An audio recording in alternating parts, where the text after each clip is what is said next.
Shalom Ibu-Ibu, selamat sore. Kembali kita bertemu di sore hari ini di dalam ibadah Komisi Wanita Unika.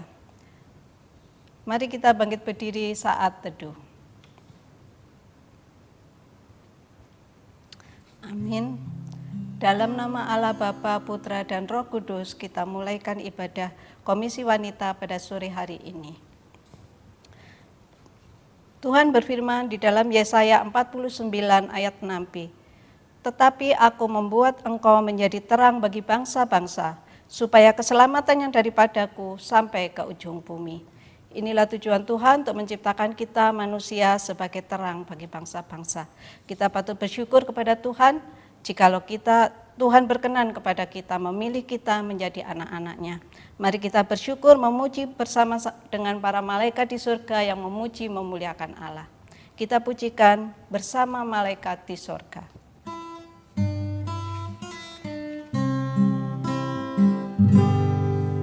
Bersama malaikat di surga, nyanyikan kidung pujian, bermazmur bagimu, muliakan namamu. Yesus, aku memujimu. Tanganku ku angkat padamu, masuk dalam hadiratmu. Rasakan kasih-Mu, ku jadi milik-Mu. Yesus, aku memuji-Mu. Hosana, Hosana, aku memuji-Mu. Haleluya, haleluya, aku menyembah-Mu. Hosana, Hosana, aku memuji-Mu. Haleluya, haleluya, aku menyembah-Mu.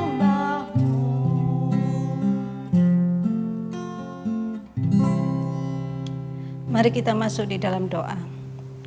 Bapa di surga, kami mengucap syukur dan terima kasih jikalau pada sore hari ini kami boleh kembali berkumpul bersama-sama untuk beribadah kepada Tuhan. Tuhan, kami mengundang Roh Kudus untuk hadir di tempat ini, untuk menguasai dan mengisi hati kami dengan hikmat daripada-Mu ya Bapa, untuk kami boleh belajar kebenaran firman-Mu. Kami menyerahkan setiap ibu-ibu dan semua yang melihat acara ini, biarlah ya Tuhan Kau memberkati mereka. Berikan kami hati yang lembut, hati seperti tanah yang subur, yang siap untuk Engkau tabur benih firman-Mu. Terima kasih Bapa, kami serahkan hamba-Mu, yang akan menyampaikan firman Tuhan dan semua peralatan yang dipakai, biarlah Tuhan kuduskan. Terima kasih Bapa, kami serahkan ibadah Komisi Wanita pada sore hari ini hanya di dalam nama Tuhan Yesus Kristus. Amin.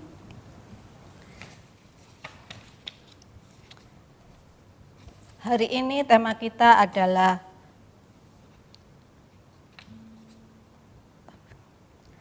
hidup berpadanan dengan Injil Kristus. Dan kita adalah orang-orang yang telah dipilih Allah untuk menjadi anak-anaknya, untuk pemberita-pemberita Injil, untuk menjadi misi-misi Allah, untuk menyatakan kabar keselamatannya kepada kita.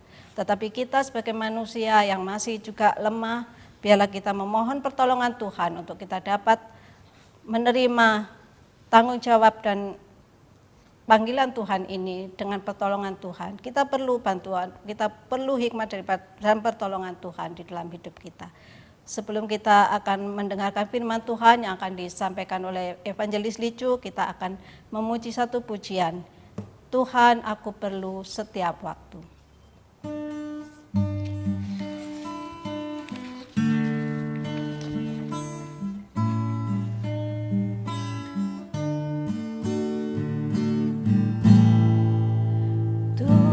Tuhan, aku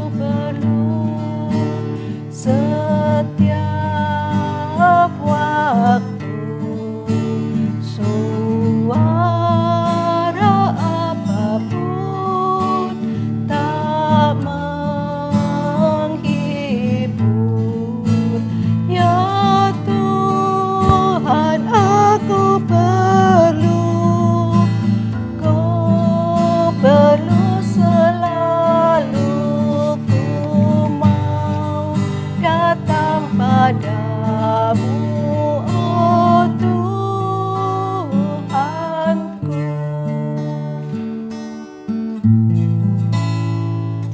Tuhan, aku perlu ajaran-Mu, janji-Mu abadi, genap dan pasti. Oh Tuhan, aku perlu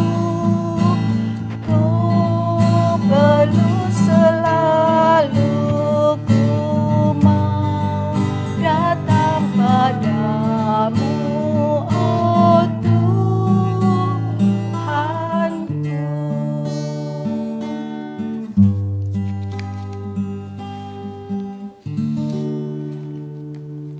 Kami persilakan kepada Bu Lijo.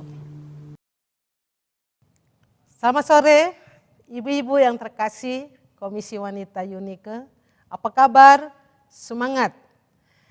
Saya mengajak untuk kita lebih dulu berdoa sebelum menguraikan firman Tuhan. Mari kita tundukkan kepala, kita berdoa. Bapa di dalam surga, pada sore hari ini kami bersyukur, berterima kasih di mana kami dapat bersama-sama bersatu kembali di dalam ibadah Komisi Wanita secara online. Tuhan, biarlah firman yang kami dengar menjadi kekuatan dan menuntun, menjadi pedoman di dalam hidup kami. Dan kami memohon peranan Roh-Mu yang kudus untuk memimpin dan terus menyertai di dalam setiap langkah kami dan berbicara dan bersabda kepada kami. Dan kami sebagai anak-anak Tuhan dimampukan oleh Roh-Mu yang kudus untuk kami juga menjadi pelaku-pelaku firman, menjadi orang anak Tuhan yang berpadanan dengan Injil. Di dalam nama Yesus kami berdoa. Amin. Sore hari ini temanya adalah hidup yang berpadanan dengan Injil. Saya mengajak ibu-ibu melihat di dalam satu bagian di surat Paulus kepada jemaat Filipi. Pasal 1 ayat yang ke-27 sampai ayat yang ke-30. Mari kita membacanya. Sekali lagi dari surat Filipi pasal 1 ayat yang ke-27 sampai ayat yang 30. Demikian firman Tuhan yang diberi tema nasihat supaya tetap berjuang. Hanya hendaklah hidupmu berpadanan dengan Injil Kristus, supaya apabila aku datang, aku melihat, dan apabila aku tidak datang, aku mendengar bahwa kamu teguh berdiri dalam satu roh dan sehati sejiwa berjuang untuk iman yang timbul dari berita Injil. Dengan tiada digentarkan sedikit pun oleh lawanmu, bagi mereka semuanya itu adalah tanda kebinasaan. Tetapi bagi kamu tanda keselamatan, dan itu datangnya dari Allah. Sebab kepada kamu dikaruniakan bukan saja untuk percaya kepada Kristus, melainkan juga untuk menderita untuk Dia. Dalam pergumulan yang sama seperti yang dahulu kamu lihat padaku dan yang sekarang kamu dengar tentang aku. Berbahagialah bagi mereka yang membaca, yang merenungkan dan melakukan firman Tuhan di dalam hidupnya. Haleluya. Ibu-ibu, saya membawa masker. Tentu sudah tidak asing bukan? Masker bukan taruh di sini, bukan taruh di mata, jelas taruhnya di sini. Nah, selama di dalam pandemi COVID-19 ini, gaya hidup kita berubah bukan? Dulu orang kalau pakai masker, pikir orang ini sakit. Pikir orang ini kalau orang pakai masker aneh. Sehingga orang takut dan menjauhinya. Itu dulu. Tapi sekarang Orang yang tidak pakai masker malah dianggap orang aneh. Malah dijauhi. Karena orang takut. Kalau tidak pakai masker, orang kira dia OTG. Tahu OTG? Orang tanpa gejala. Lucu ya saudara? Dulu orang pakai masker dianggapnya aneh. Tapi sekarang orang tidak pakai masker malah dibilang aneh kalau sekarang ini. Kemudian orang dulu kalau senang dengan jalan-jalan. Sampai ke mall mereka suka jalan-jalan sampai disebut pengukur jalan. Sekarang kalau orang pergi ke mall atau keluarga yang pergi ke mall, langsung keluarga yang lain marah-marah. Malah mengatakan cari mati kamu, cari penyakit. Dulu kalau orang ke mall itu kan pengukur jalan suka dari lantai 1, lantai 2, lantai 3, malah masih bolak lagi, cari lagi jalan. Mau lagi panas pun seneng pergi ke mall karena dapat AC pendingin gratis. Sekarang mikir-mikir pergi ke mall cari mati. Karena virus corona bisa aja ada di tengah-tengah sana. Kemudian dulu orang malas mencuci tangan. Alasannya sayang air. Tapi sekarang lebih baik buang air banyak-banyak dan lama-lama mencuci tangan. Cuci tangannya pun sampai diatur, diputer-puter, dari sini diputer-puter, dibersihkan lama sampai lama dan airnya terus mengalir terus membuang air. Enggak apa-apa, lebih baik membuang air banyak daripada membuang uang masuk rumah sakit karena virus corona. Setuju nggak? Ya pasti setuju. Sekarang orang harus sering-sering cuci tangan. Berubah bukan? Gaya hidup yang dulu orang irit-irit untuk memakai air dan mencuci tangan dengan air. Sekarang lebih baik banyak mencuci tangan dan sering-sering mencuci tangan supaya hidupnya sehat. Itulah gaya hidup berubah sekarang ini dengan adanya pandemi COVID-19 ibu-ibu. Dengannya adanya virus corona yang membuat kita harus menerapkan protokol kesehatan. Supaya kita bisa hidup, kita supaya sehat. Dan tidak tertular oleh virus corona yang ada di tengah-tengah kita. Gaya hidup itu bisa berubah sekarang ini. Demikian juga saya boleh tanya, gaya hidup kita apakah sudah berubah sebagai orang Kristen? Apakah gaya hidup kita, perilaku kita, perbuatan kita sudah berubah dan berpadanan dengan Injil sesuai dengan tema sore hari ini, hidup berpadanan dengan Injil. Kata berpadanan itu artinya kalau diartikan sesuai dengan Injil atau layak dengan Injil Kristus. Apakah kita sudah berubah atau sudah memiliki hidup yang sesuai dengan Injil Kristus? Apakah hidup kita layak dengan firman Tuhan? Nah saudara, di dalam surat Filipi ini Paulus menuliskannya jelas kepada jemaat di Filipi, kepada orang-orang Kristen di kota Filipi. Saat itu Paulus lagi berada di dalam penjara. Kalau kita lihat di atas itu kesaksian Paulus ada di dalam penjara. Jadi dia menulis surat ini dalam penjara. Ya jelas, waktu di dalam penjara itu dia dipenjarakan bukan karena dia melakukan kejahatan, tapi karena dia setia memberitakan Injil. Nah, yang menarik di dalam ayat yang ke-27 ini, hendaklah hidupmu berpadanan dengan Injil Kristus. Paulus menulis menasihati. Ya, ayat 27 kata hendaklah, itu nasihat.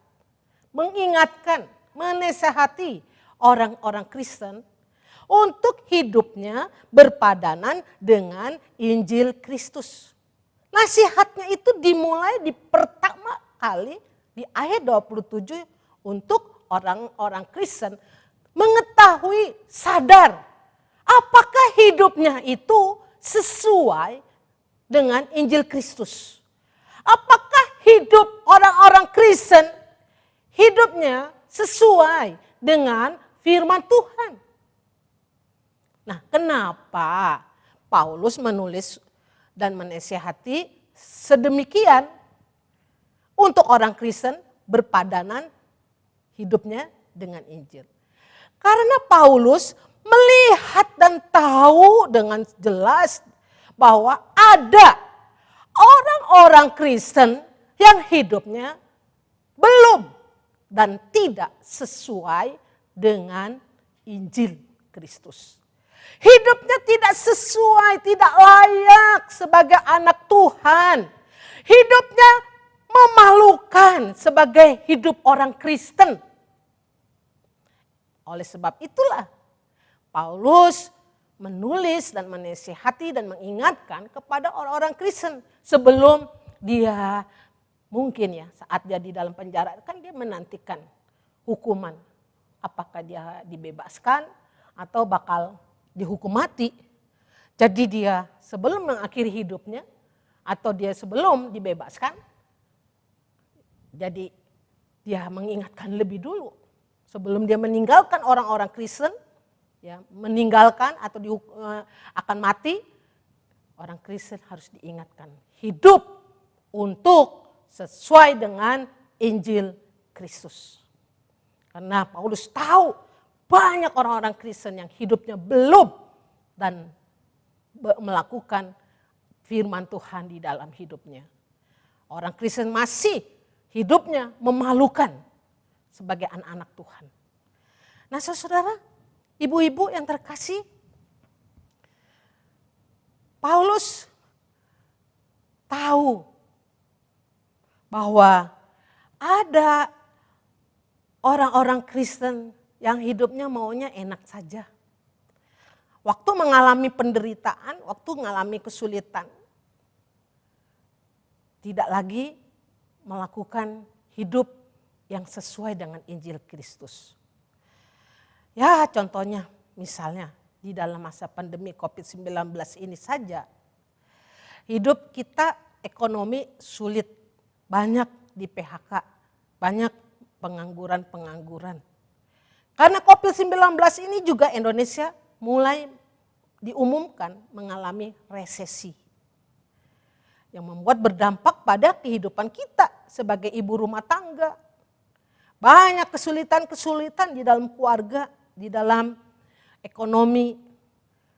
Dan mereka harus berani untuk berjuang di dalam hidupnya.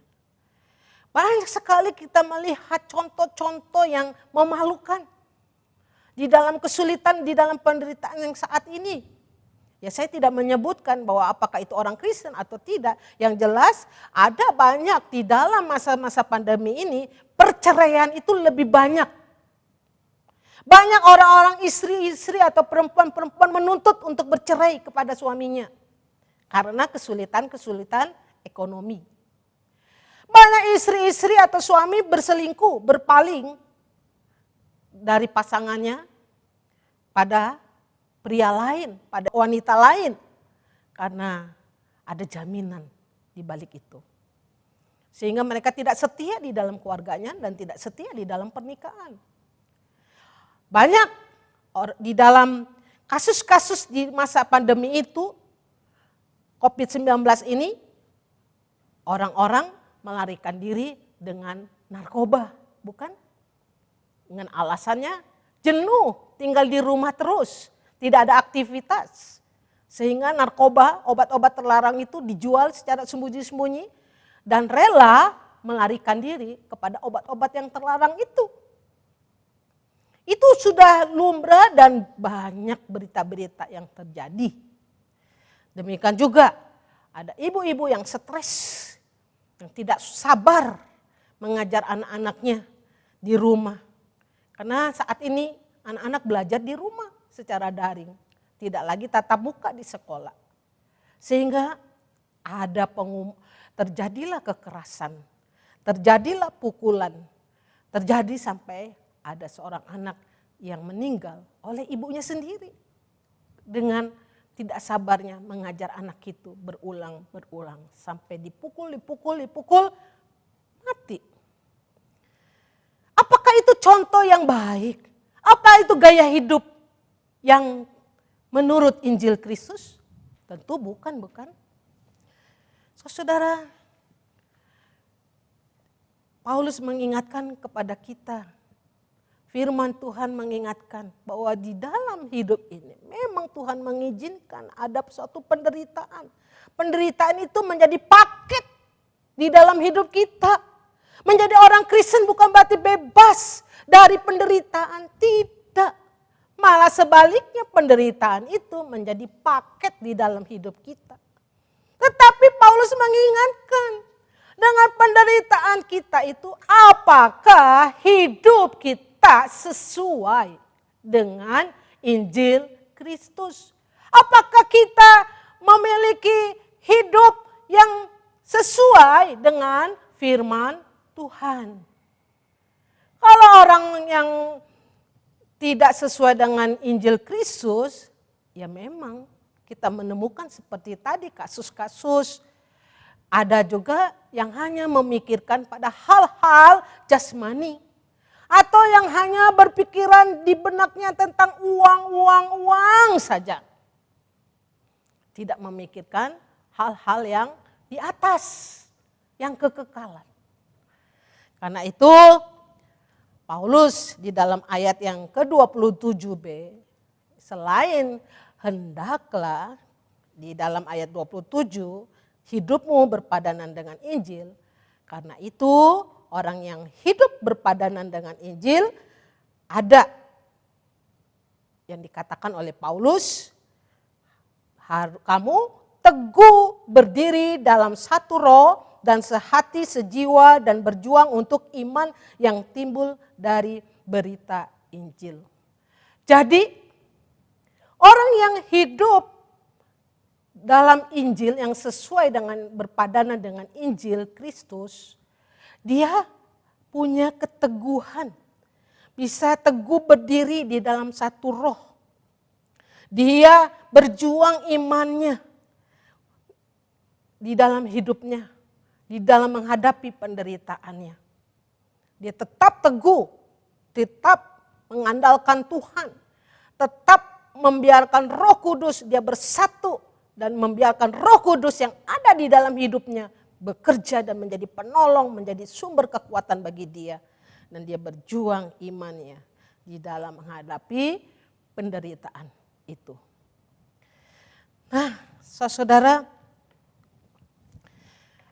selanjutnya Paulus mengatakan, sebab kamu di ayat yang ke-28, dengan tiada digentarkan sedikit pun oleh lawanmu.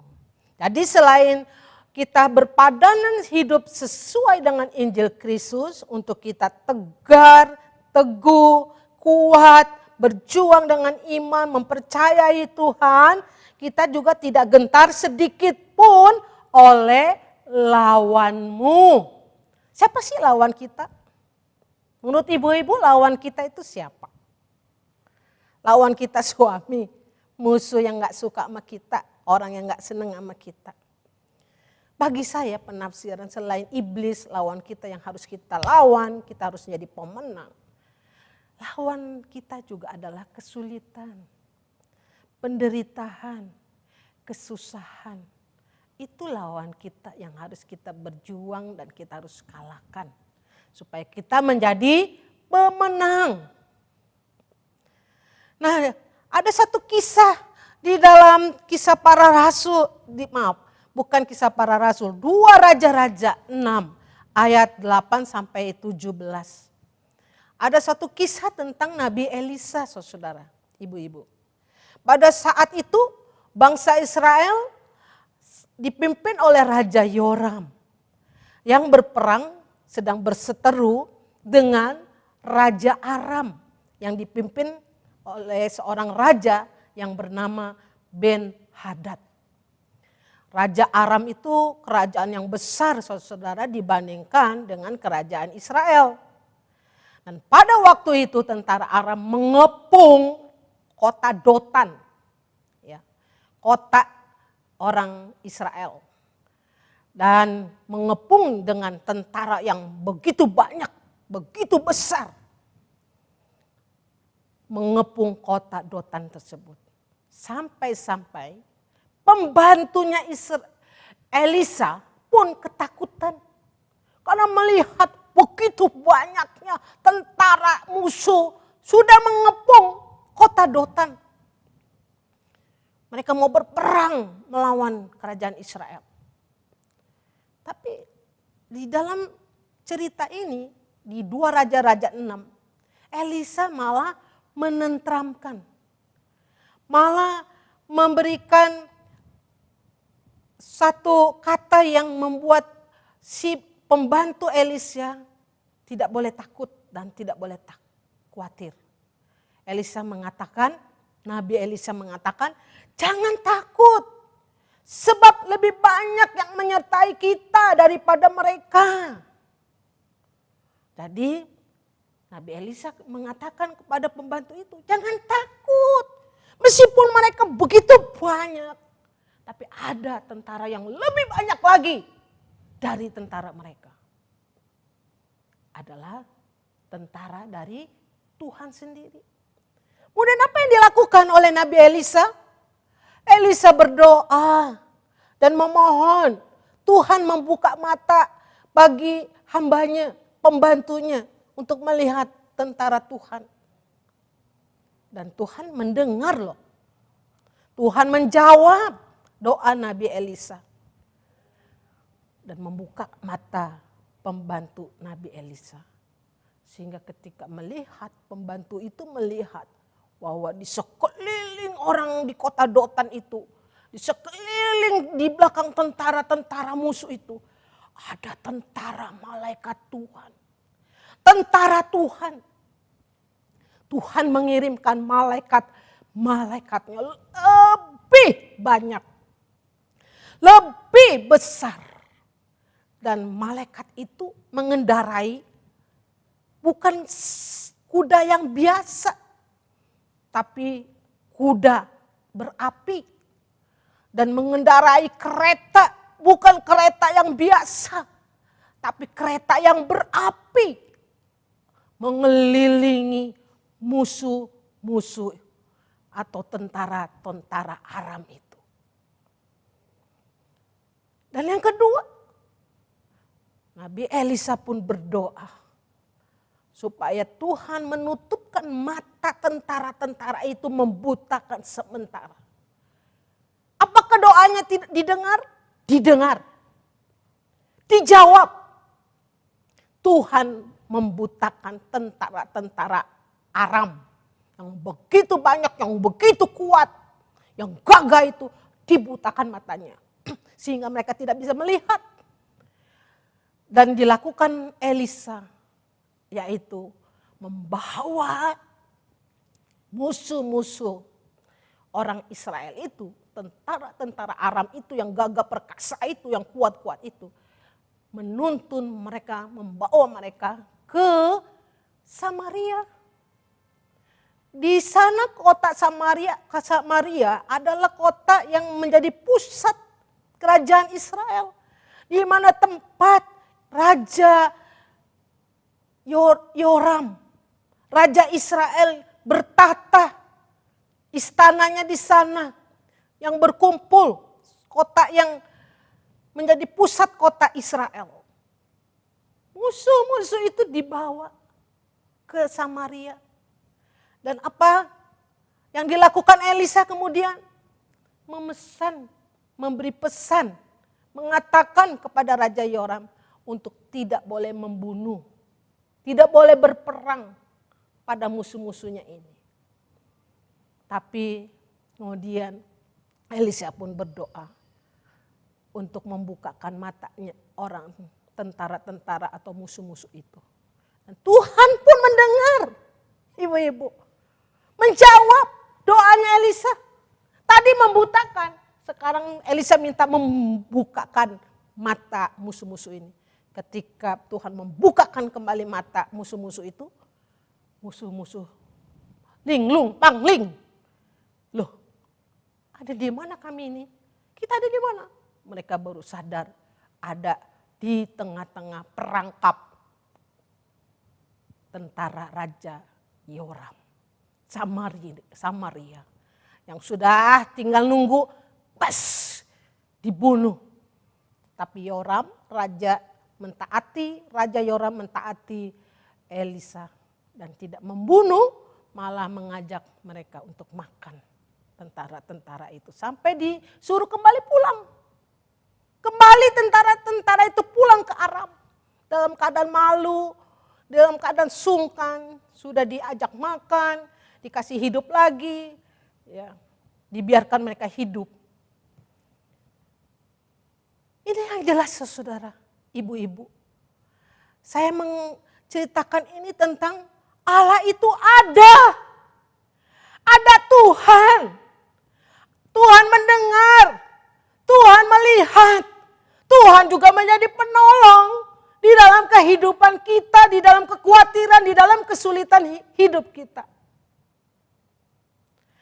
Tuhan hanya menuntut untuk kita percaya saja.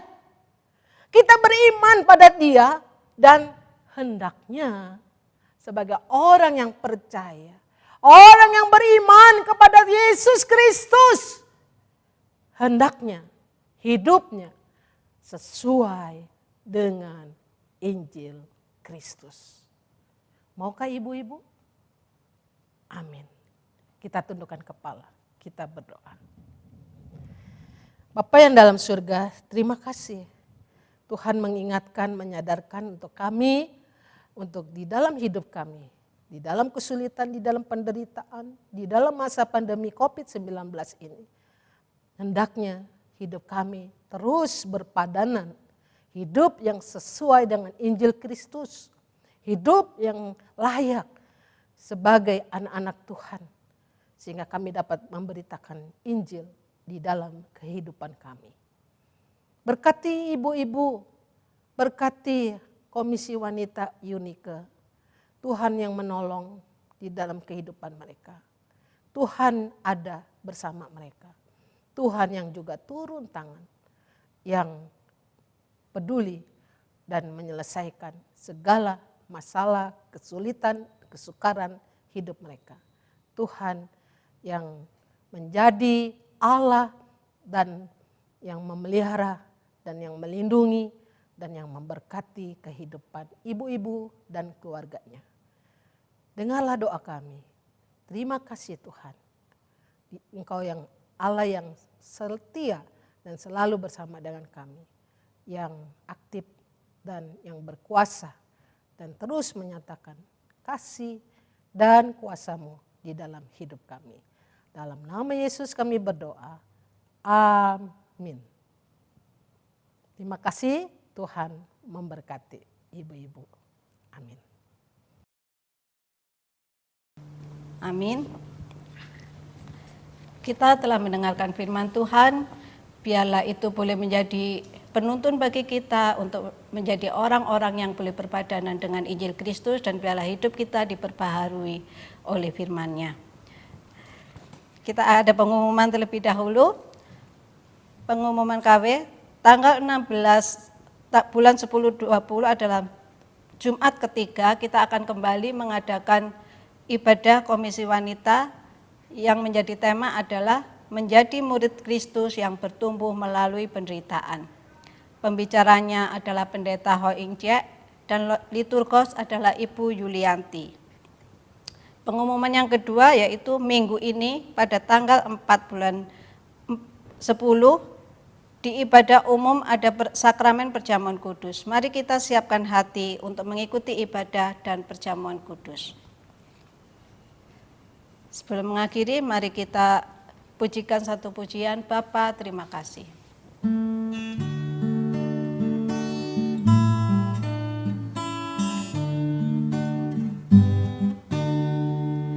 Bapa, terima kasih. Bapa, terima kasih. Bapa di dalam surga, puji terima kasih. Amin. Kita tutup dengan doa Bapa kami. Bapa kami yang di surga, dikuduskanlah namamu, datanglah kerajaanmu, jadilah kehendak-Mu di bumi seperti di surga. Dan berikanlah pada hari ini makanan kami yang secukupnya, dan ampunilah akan kesalahan kami, seperti kami sudah mengampuni orang yang bersalah kepada kami. Dan janganlah membawa kami ke dalam pencobaan, tetapi lepaskanlah kami daripada yang jahat. Karena Engkaulah yang mempunyai kerajaan, kuasa, dan kemuliaan sampai selama-lamanya. Amin. Demikian ibu-ibu ibadah Komisi Wanita pada sore hari ini. Tuhan memberkati. Amin.